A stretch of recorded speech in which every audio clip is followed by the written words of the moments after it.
Hey, what's up, guys? This is CCG. Um, another video in regards to prepping for the Seasonal 2 server. The last video I made covered pretty much everything, but I did get a little bit of feedback and somebody mentioned pets. So I wanted to make one more video before the season actually starts in regards to the Seasonal server and how you can prep for it. This one's going to be about pets. So pets are pretty much the looting system incorporated in BDO, and your pets are going to pick up trash loot off the ground for you. You can have 5 pets out at one time, and there are 4 tiers to the pets. Now, there are 4 tiers and 10 levels per pet. Now, a level 1 tier 1 pet will pick up trash loot once every 10 seconds. And then to get them to level 10, it doesn't take very long. A tier 1 level 10 pet will pick up trash loot once every 4 seconds. Now, some people will tell you that you need to buy pets or you need tier 4 pets in order to pick up trash loot on par with everybody else in the game, and that is 100% not true. When you're starting the game off, specifically for early players that are, under 100 to 200 hours of active play time, if your pets are picking up stuff slower than the monsters you're killing, you should move on to a harder area that your pets can keep up with. And then you're not doing it for the pets. The trash loot a lot of times is going to be better and more expensive. So when you sell it, you'll make more money. Or there will be drops of, I don't know, like Basilisk, for example. You can go to them at 220 AP, which is pretty end game on the seasonal server, and they drop Basilisk belts. Now, if you're farming somewhere like Polly's, the best thing you're going to get, other than I think it's a treasure map piece or some treasure piece there, if you farm there for like dozens of hours. Other than that, the best thing you're going to get is a Kaffir stone. So even if you have 5 tier 1 pets and they're all level 10, if you're out farming them, then maybe consider going to a place that's a little bit harder to grind and testing it out there, because you'll probably make more money per hour. It is beneficial to have higher tier pets in a couple situations. For example, if you're doing your 5K weekly quest on the seasonal server, if you go to Weenie's cabin and talk to Weenie and you pick up your quest there, if you can, I always suggest that you go to Polly's to do that quest.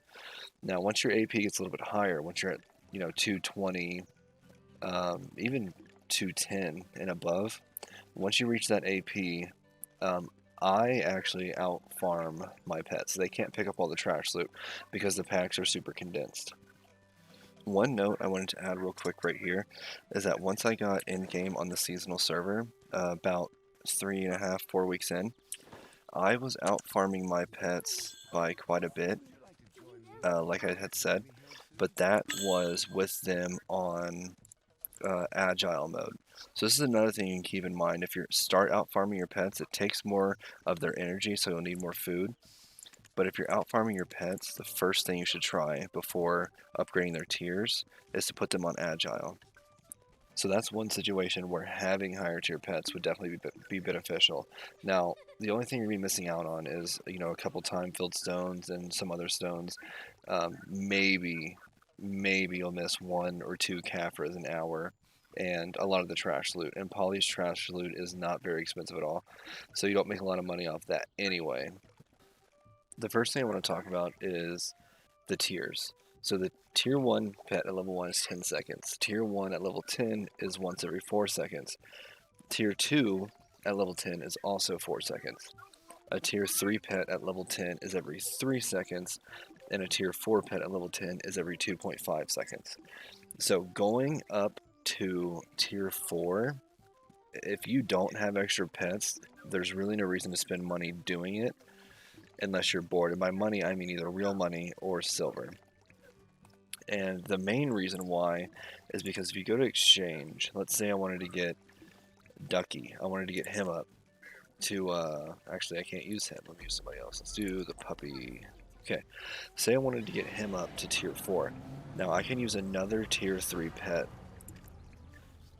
Using another tier 3 pet, I'm only at a 35% chance for him to go to tier 4, and I'm at a 65% chance for him to stay at tier 3.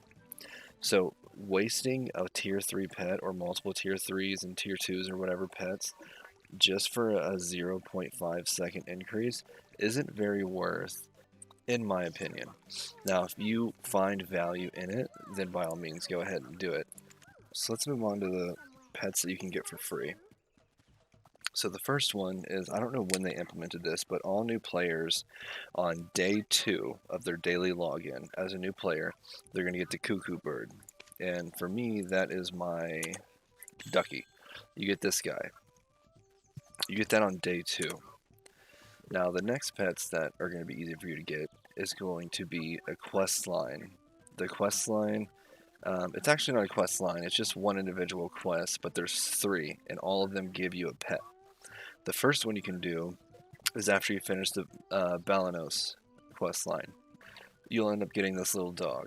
The second one is going to be after the Calpheon quest line, and you get a hawk. The third is going to be after the Medea quest line, and you'll get a cat. So at this point, you're already at 4 pets, and all you're doing is questing, and you log in 2 days. After that, there's a desert fox that you can get from doing the adventure log Deeves Encyclopedia.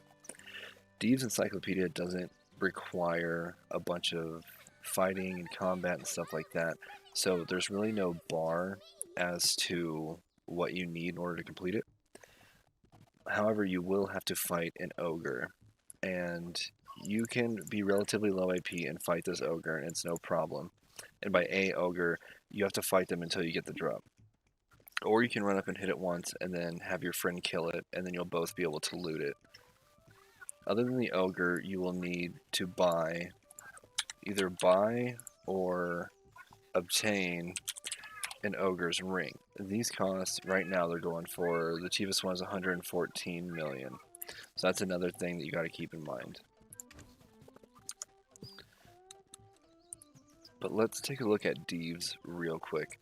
It's really good to do early on, and you will thank yourself later. You get a little bit of HP, and stuff like that. You'll get 1 AP on January 19th in Book 5. And if we go down the list, it's not very hard stuff. It is a pain. Nobody likes doing Deeves. It is not fun to do, and it is time consuming. But you're collecting stuff, gaining these. This one will be quite difficult to obtain. You'll need some money in stock in order to consider that. You don't have to spend it on anything, but you do have to obtain it. And then chairs, chandeliers, collecting stuff, collecting this stuff here. It's just collecting all the way down. Here, you'll need the soiled ogre ring by killing ogres, and the ogre ring, which comes from a few different chests, or you can buy it off the marketplace. And then once again, you're back to just collecting stuff and whatnot. After you finish Deeves, you will get that desert fox.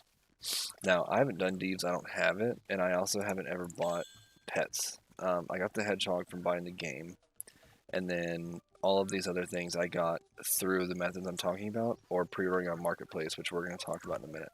One other method to get a pet that I did want to talk about is you can get the young Crimson Dragon from Garmouth.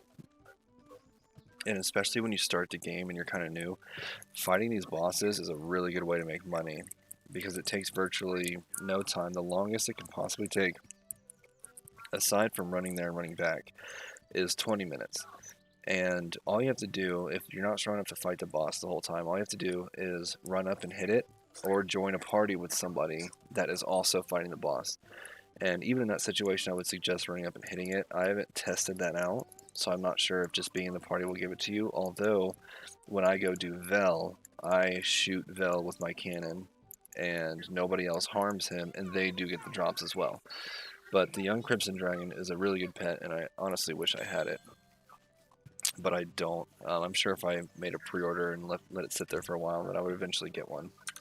The final way to get pets, and what I did to get almost every pet that I obtained to make these tier 3, is you go into the Pearl shop and you go to Travel Aid. And under Travel Aid, you look for any sort of event they're doing in regards to pets. So this one is an Aquatics Friend package right here. It's $24.70 or around $24 for this bundle, and it comes with 4 pets. Now, I'm not saying buy this unless you want to. If you want to buy it, then buy it. But what you do is you look at these pet names. So we got lost penguin, stoneback crab, the otter, and the turtle. You look at these pets right here and these names, and then you look them up in the marketplace. So let's look up the otter. So for 80 million, you can put a pre-order on this otter. And I got one I actually got 2 in one day once, but I would say probably every day or two, and it's always changing. It always fluctuates. So the downside to this is that you can only put a pre-order on one pearl item at a time. So you can't go through and pre-order all the pets that have an event going on right now and just kind of stack pets that way. So you'll have to put a pre-order on one. And so there's the otter, and let's go up the turtle. So then the turtle, they're all going to be the same price too. So the turtle actually only has 10 orders, so I would suggest maybe putting one right here and trying to get this turtle. Now, if there's a specific pet you want, obviously put a pre-order on that. But if you're just looking for stuff like this guy's name is Fod, and he's just fodder, he's going into a different pet that I'm going to put into my hedgehog when I find one that can go into him, and then I'll have full tier 3. So if it's one you want, put a pre-order on that. Just keep in mind that if there's not an event going that gives you or gives people pets for a lower cost, then there's pretty much not a real high chance that that pet's going to get listed. So these are the ones that are going to flow through the market pretty quickly. The other thing you can do is look for boxes, like pay-to-win gambling boxes. And right now with this one, this comes with a marmot and a desert fox. So when people do these boxes, a lot of times, especially if you're, pay-to-win gambling or something like that, you don't really need pets. So if they get these pets, they're most likely gonna sell them. So the marmot has 50 pre-orders, which makes sense because these probably move a lot faster than the other ones. This one has 49. These people are never gonna get a pet. I don't know what that's about, and so on and so forth. So that's another thing to look at. And any other, it doesn't have to be a pearl item box. If any other box gives a pet, find that pet in the pearl market and put a pre-order on that as well. And that's going to be the fastest way to get pets spending silver. One thing I want to mention that I did forget to say is that there is another way to get free pets, and it's once you hit 5,000 hours in the game. Oops. I actually leave my game up because I do AFK stuff. I'm asleep, and I don't know if I've hit the 5,000 hours. Let's do. No, I haven't even hit 3,000 hours. Okay, well, once you hit 5,000 hours, you get to choose between 2 pets as well. So I did want to go ahead and mention that real quick. I hope the video was informative. If you have any questions on any of my videos that I end up coming out with, just put it in the comments, and I'll either answer it or make an entire video dedicated to answering that question.